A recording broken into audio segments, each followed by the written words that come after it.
Oh,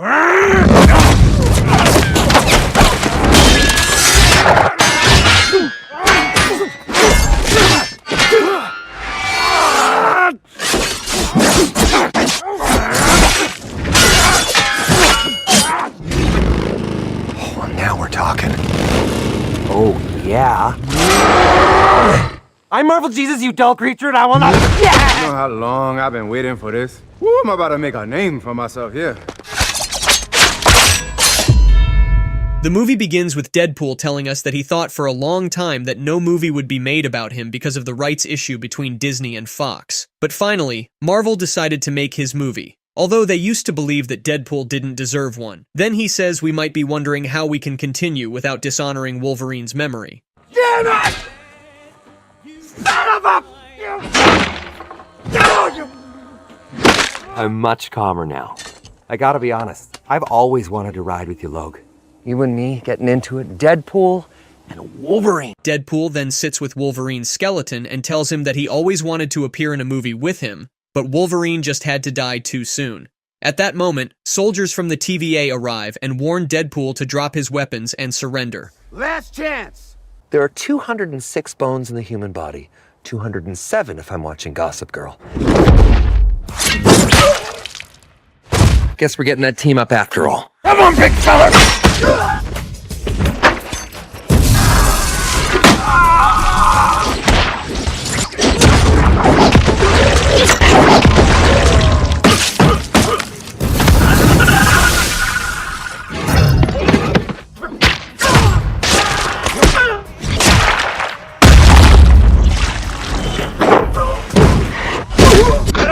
From outside the box!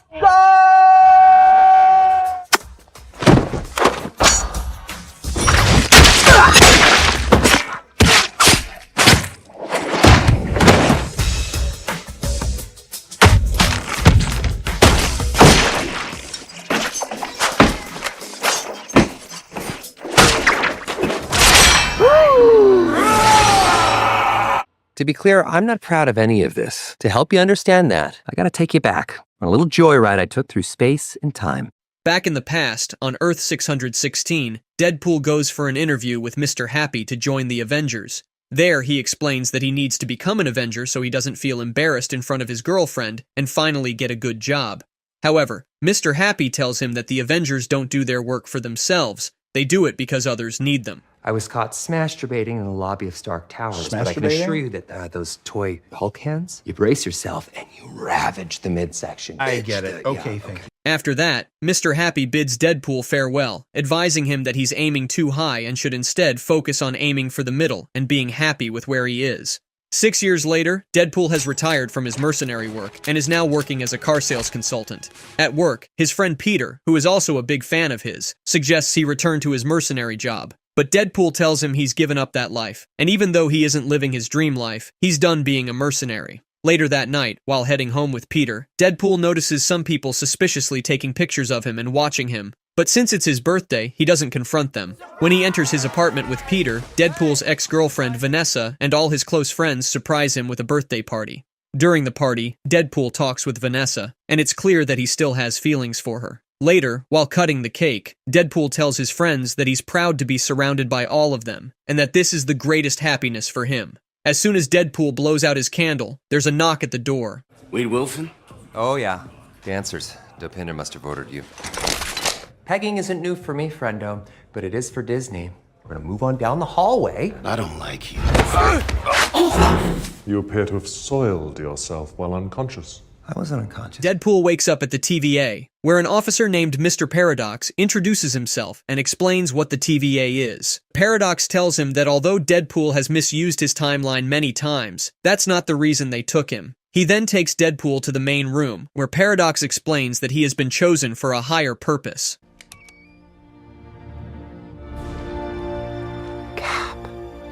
Wade, you can be a hero among heroes. And what is that? Is that Thor? Is he crying? Let's not. Why is Thor crying? Quick, Do not speak to her. Deadpool realizes that he has been chosen to change the Marvel Universe forever, and he calls himself Marvel Jesus. Suck it, Fox. I'm going to Disneyland. Deadpool says there's just one thing missing, and he ends up in a dressing room where a TVA tailor suits him up. When Deadpool returns, he praises his new suit and adamantium katanas, joking that the underwear of the nearby middle management officer is getting tighter.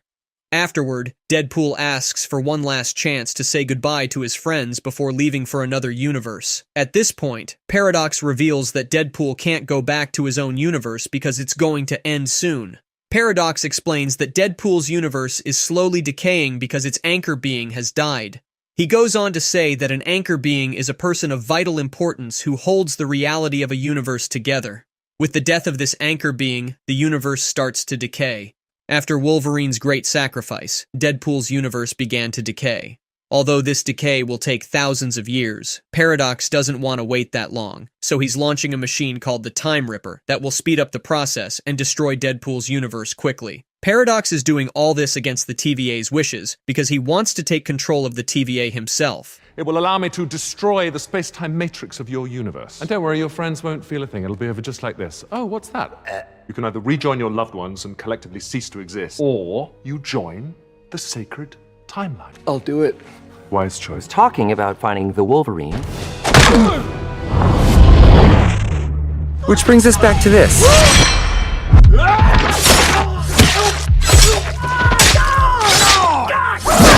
Now we're talking! Logan was a hero, and the only thing worth a to ever come out of Canada. Get my country's name out of your f***ing mouth. I'm out here. Uh-oh, Richard. Oh, wow.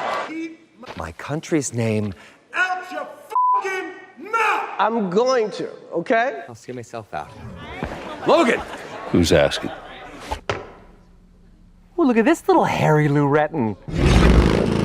Oh, now we're talking. Oh, yeah. I'm Marvel Jesus, you dull creature, and I will not. Yes! Ahoy! Everything seems to be on fire. Do you have a dragon? What in the? Are you okay? It's not you. We're just going in a different direction.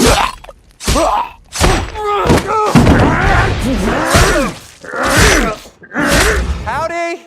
Oh, yeah, that's gonna need some coconut oil. You know, from behind, you look a little bit like Henry. Oh my! Cavillrine. You were just leaving. Fate of my universe is at. I told you, you're not welcome here. You're not welcome anywhere. Just give me one more drink and then I'll leave. Eventually, Deadpool ends up in a bar where he finds a seemingly normal Wolverine, who appears drunk and depressed. Deadpool forces this Wolverine to join him at gunpoint. The Wolverine gets up to fight, but then he chugs an entire bottle of whiskey before collapsing. In the next scene, Deadpool brings this Wolverine back to the TVA and presents him to Paradox as a replacement for his universe. However, Paradox tells Deadpool that he's brought the worst variant of Wolverine, who could never be an anchor being. Paradox reveals that this Wolverine is a failure and has greatly disappointed his own world. Deadpool then declares that he'll speak to Paradox's boss about the situation. Hearing this, all the workers in the room nervously glance at Deadpool, making him realize that this project is being carried out without their boss's approval. Deadpool threatens to report Paradox to his superior. And I'm gonna tell him all about you and Give me a hand up. I'm actually okay, thank you very much. Yeah, I heard all about you. How you screwed up everything.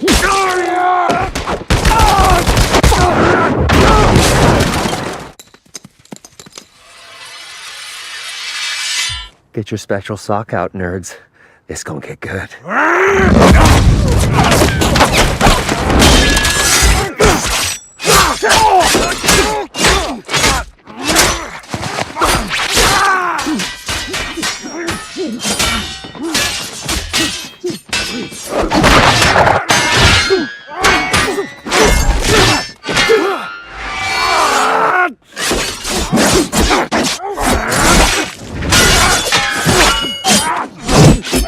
Gotcha! I can fix it! We get back there, and we can fix your world! Together! We fight each other, we lose. At the same moment, they notice a convoy of cars approaching in the distance. As the convoy reaches them, the mysterious man reveals his identity, and Deadpool realizes it's Captain America. The man tells Deadpool to stay close, so Deadpool hugs him from behind. Oh my god, he's gonna say it! Avengers! Flame on! Sorry, what now?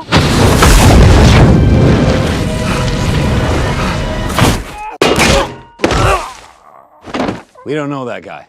We thought we did. Ready to die. Okay, good luck. I'm a huge fan. Wolverine quickly decapitates Sabretooth with a swift slash. Pyro signals his partner Toad, who activates a magnet that pulls Deadpool and Wolverine towards it. They, along with Johnny, are then captured and taken to Cassandra. On the way, Johnny explains that in the Void, people either work for Cassandra or hide from the monster, Alioth, at the Borderlands. Johnny further reveals that the Void is a dumping ground for those who misbehave with the multiverse, where Alioth eventually wipes them out. In the Void, you're either food for Alioth, or you work for her. Soon, they arrive at Cassandra's base, which is built within the remains of a giant Ant-Man. Cassandra Nova introduces herself as Charles Xavier's twin sister. Deadpool sarcastically mentions that Johnny already told them about her and lists off vulgar curses about her, quoting Johnny. Yeah, Johnny told us. His words, not mine. Hell-bent on domination and pain. Finger-licking, dead-inside, pixie slab of third-rate dime store nut milk can eat your delicious sister. I don't even know what half of that means! You said all that about me. No. No! Like you said in the convoy. I have never said any of those words in my entire life. My hat's off to you, sir. What? Truly. I don't...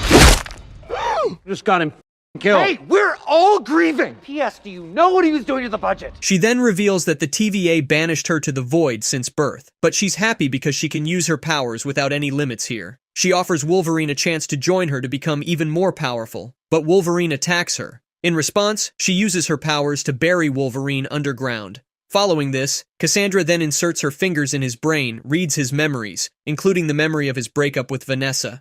She then mocks him, saying he'll never matter. Annoyed, Deadpool threatens to stab her with his baby knife. Cassandra laughs, saying that a knife won't hurt her. It's going to take more than a little blade. How about 6? At that moment, Alioth starts approaching, and Cassandra retreats, saying that Alioth is hungry, and she still owes him rent. As Alioth arrives, Cassandra's team hides in the base. When Alioth starts attacking, Wolverine and Deadpool escape using a small rocket. After crashing some distance away, Wolverine decides they need to find the hidden survivors Johnny mentioned and figure out a way out of the Void. Later, they stop at an abandoned cafe to eat. Wolverine, craving alcohol, drinks a bottle of rubbing alcohol. Deadpool tries to ask Wolverine about his past, but Wolverine refuses to answer. Deadpool then shares that in his world, Wolverine was a legendary hero. Out of curiosity, Wolverine asks how he died in Deadpool's universe. Deadpool explains that his powers weakened, and he died saving a mutant girl with similar abilities to his own. As they continue, Deadpool encounters a dog version of himself, Dogpool, and immediately wants to keep it.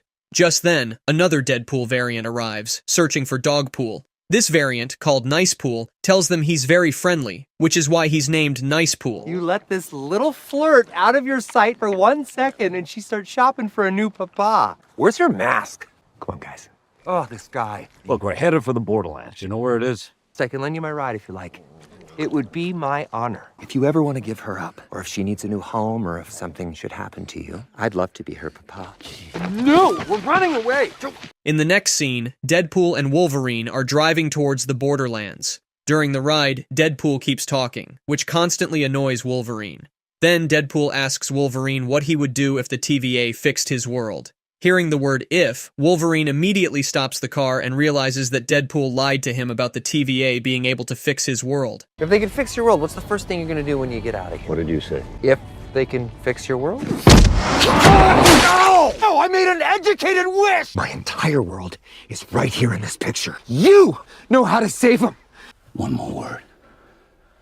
Please give me one. Gubernatorial. You will never save the world. You couldn't even save a relationship with a goddamn stripper.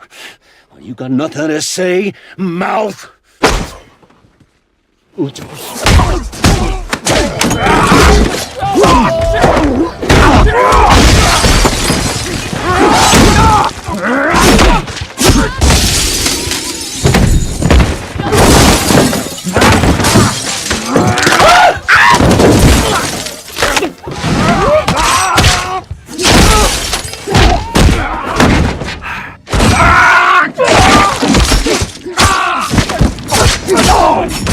After fighting for a long time, both of them are completely exhausted, and they collapse. The next morning, an unknown person drives their car, taking them somewhere. Moments later, Deadpool wakes up mentioning Thor's name. Feeling threatened, Deadpool tries to escape, but is stopped by a superhero named Elektra. Soon, Blade and the Gambit also enter the scene. The Gambit is also a superhero who can charge playing cards and turn them into explosives. Deadpool tells them he can defeat Cassandra with the help of the three of them. You are Wonder Elektra. Elektra? And you thought you were, retired.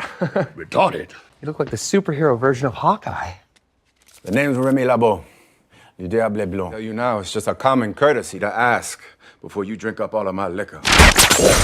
Deadpool tells them he can defeat Cassandra with the help of the three of them, but Blade informs him that they have someone else on their side. Deadpool hopes it's Magneto, but Blade reveals that Magneto is already dead. At that moment, Laura, the girl Wolverine, had saved, appears and tells them she was the one who drove them there.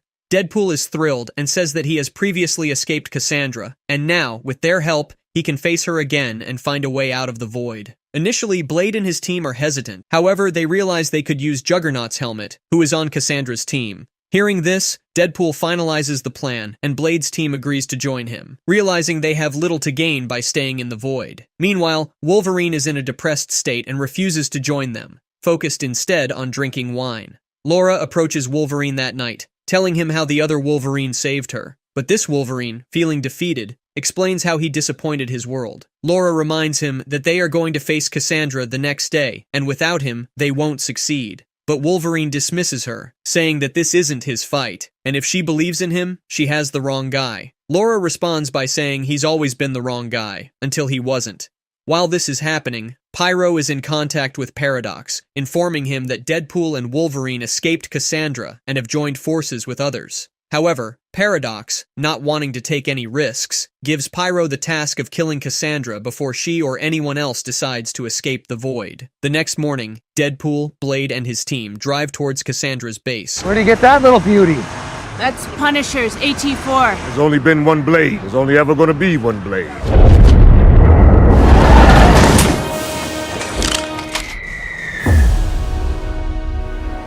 You know how long I've been waiting for this? Woo, I'm about to make a name for myself here.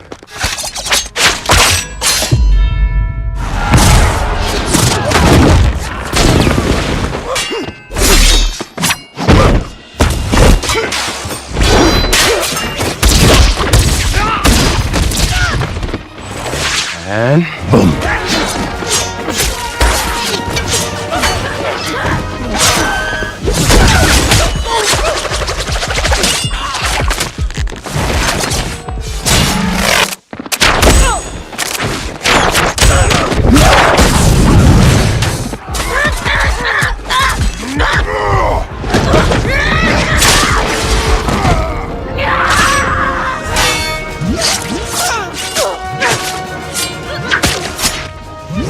Boys are so silly. I just need to get home. Well, that's not on the menu.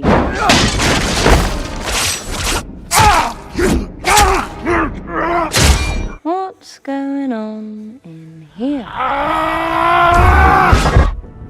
So much pain. What did you do? Mysterio tricked my mind. So I started killing. And I couldn't stop. I didn't want to stop.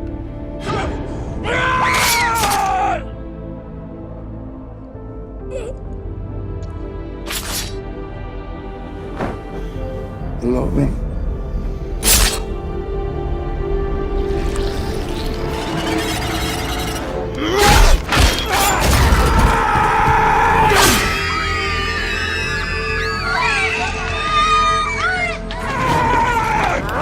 Where's Rogue?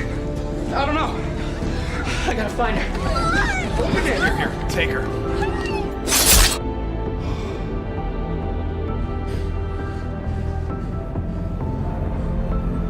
My little animal. You want to shoot me? Shoot me! You found them, the X-Men? You need to wake up!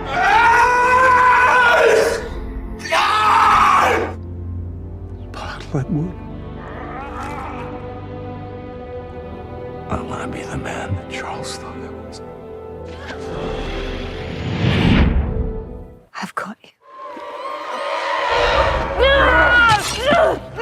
Deadpool places Juggernaut's helmet on Cassandra's head, disabling her powers. As they argue over who should kill Cassandra, Pyro shows up and shoots her, but Wolverine knocks him out cold. As Cassandra bleeds out, Wolverine thinks how Charles Xavier would never allow something like this to happen to his sister, so he decides to leave Cassandra alive. Despite Deadpool's hesitation, Wolverine convinces him to remove the helmet. Once freed from the helmet, Cassandra asks Wolverine about Charles. Wolverine explains that Charles cared for everyone, and if he knew his sister was trapped in the void, he would have done anything to rescue her. However, Cassandra reveals that she doesn't wish to leave. Then, she pulls out a sling ring from her pocket, which she says she obtained by killing a magician. She uses it to open a portal to Deadpool's world, and warns them that they have only 4 seconds before Alioth consumes them. Hearing this, Deadpool and Wolverine rush towards the portal as their friends continue fighting below. Just before Alioth arrives, they leap through the portal and land on a car in Deadpool's workplace, where Peter is handling a deal. Next, they head to confront Paradox, who is about to activate his machine. Why was Thor crying? How dare you! You come for the King's Time Ripper. Naughty boy. Oh no, we're on it. We're gonna head down and dismantle that thing now. We got I'm going to use your little Time Ripper, and I'm going to destroy this universe and the next. Now, you're going to show me how to use this fancy gadget of yours, and don't worry, I've called some friends to make sure we're not disturbed. When Deadpool and Wolverine regain consciousness, they see something emerging from the portal. To their surprise, it's Dogpool and Nicepool, and Deadpool finally gets a hold of Dogpool again. However, their problems are far from over, as an army of nearly 100 Deadpool variants emerges from the portal, ready to fight. Deadpool tries to reason with them, but they open fire on him. Uzi time, baby. Look alive! How long does it take for you to regenerate? Regenerate? How was I supposed to know he doesn't regenerate?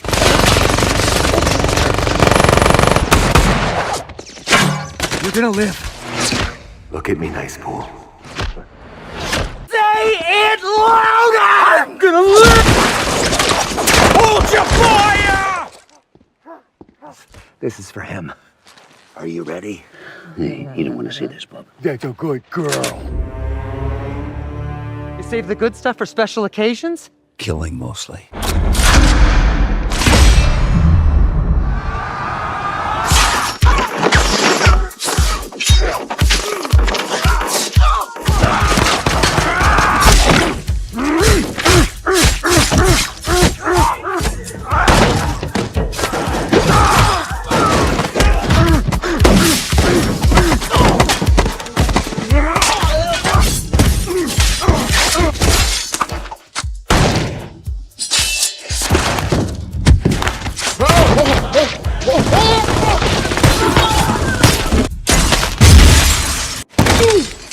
Come on!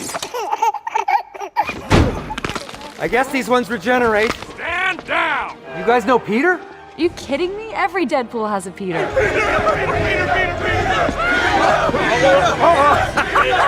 Meanwhile, Deadpool and Wolverine head to confront Paradox, who reveals that they are too late. The Time Ripper has already been activated, and Cassandra is absorbing its energy. Once she fully absorbs it, she'll have the power to destroy timelines, and nothing will be able to stop her. However, there's one way to prevent this. Someone needs to combine the 2 power lines of the Time Ripper, matter and antimatter, to create a short circuit, but whoever does this will be destroyed at the atomic level. Hearing this, Deadpool and Wolverine argue over who should sacrifice themselves. Wolverine insists that he should do it since Deadpool has friends to look after, while he has no one. Deadpool seems to agree initially, but in a sudden move, he locks Wolverine out of the power chamber, deciding to take the risk himself. As Cassandra rapidly absorbs energy and the timeline's integrity begins to collapse. On the other hand, Deadpool struggles as he grabs one energy source and moves toward the other. Just as the timeline is about to hit 0% integrity, Wolverine breaks back in.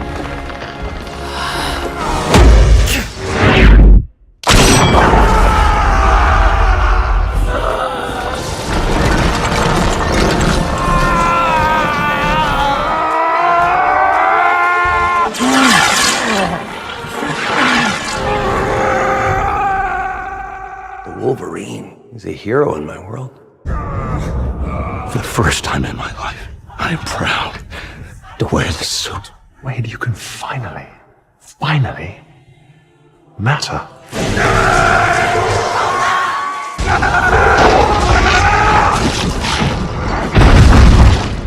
In the next scene, the whole place is in ruins, and a senior TVA agent, B-15, arrives to investigate the situation. Paradox tries to play innocent with her and starts making up lies. However, Deadpool and Wolverine suddenly reappear from behind, surprising Paradox. Having worked together, they manage to survive the energy blast. When B-15 learns the truth, she arrests Paradox and shows Deadpool that because of what he did, his timeline has begun to heal. Deadpool then asks B-15 to help some of his friends trapped in the void and suggests fixing Wolverine's past too. B-15 replies that Wolverine's past is what shaped him into who he is and helped him accomplish what he just did. Afterward, Deadpool sits down with Wolverine to enjoy some shawarma.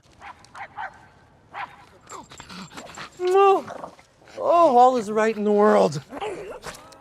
Yes, it is. See you, bub. Logan! In the end, Deadpool invites Wolverine to a dinner with his friends. There, at Wolverine's suggestion, Deadpool finally confesses his feelings to Vanessa, telling her that he did all of this for her. Hearing this, Vanessa holds his hand. The movie ends with Deadpool saying that sometimes, the people we save end up saving us too. And let's not forget the post-credit scene with our beloved Johnny. I'm tired of these absolutely vile rumors that I got Johnny killed. Go on, Johnny. A finger-licking, dead-inside pixie slab a third-rate dime store nut milk. And I'll tell you what she can do. I'm listening. She can lick my goddamn cinnamon ring clean and kick rocks all the way to bald hell. The thing I do in this godforsaken cum-gutter existence is like that fuck while gargling juggernauts jugging nuts. Wow. And you can quote me. Okay. Gotcha.